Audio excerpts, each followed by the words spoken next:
Samba Sundays. Shout out to Ferrugem. But today we're looking into Fundo de Quintal. Couldn't be any different. One of the most iconic samba and pagode bands out there. In fact, they were the ones responsible for the creation of pagode. The band was formed in 78 in Rio, and they're still out there. So we have a lot of history to cover today. The band was formed in 78, but we're going to go back to the 60s because Bira Presidente, his brother Ubirani, and Sereno, three of the founding members of Fundo de Quintal, they created a carnival block party back in the 60s called Cacique de Ramos.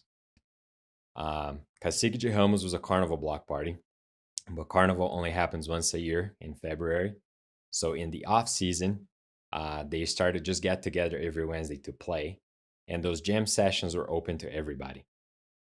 Eventually, Beth Carvalho, who was already a well-established name in the scene, came to check it out and really enjoyed the movement that she saw happening at Cacique de Ramos. I mentioned at the beginning that they were responsible for creating pagode, and that's because at Cacique de Ramos, they introduced the banjo, the tantã, and the repique de mão to their samba, which was different for the time. It added a different flair to the samba, and Beth Carvalho really liked it. So much so that she invited them to be a part of her new album that she was working on at the time. After that came out, it was a huge success. And then Bira Presidente, Ubirani, and Sereno, with Almir Neto, Jorge Aragão, Neossi, and Sombrinha, officially formed Fundo de Quintal. They recorded their first album in 1980. Shortly after that, the musical chair started because the band went through a lot of changes all throughout the years. Right off the gate in 81, Neossi passed away. Almir Neto and Jorge Aragão decided to go solo. And when they left, Walter Sete Cordas and Arlindo Cruz joined the band.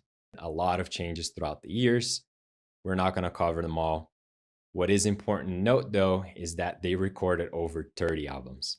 19 of those were between 1980 and 2000. After that, they focused more on live performances. So most of the albums that came after the year 2000 were recordings from those live concerts. But they're still out there. They're still on the road.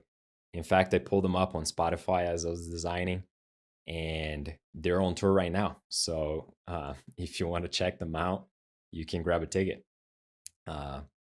Fundo de Quintal, everyone that has ever been a part of it, singela homenagem. Espero que gostem.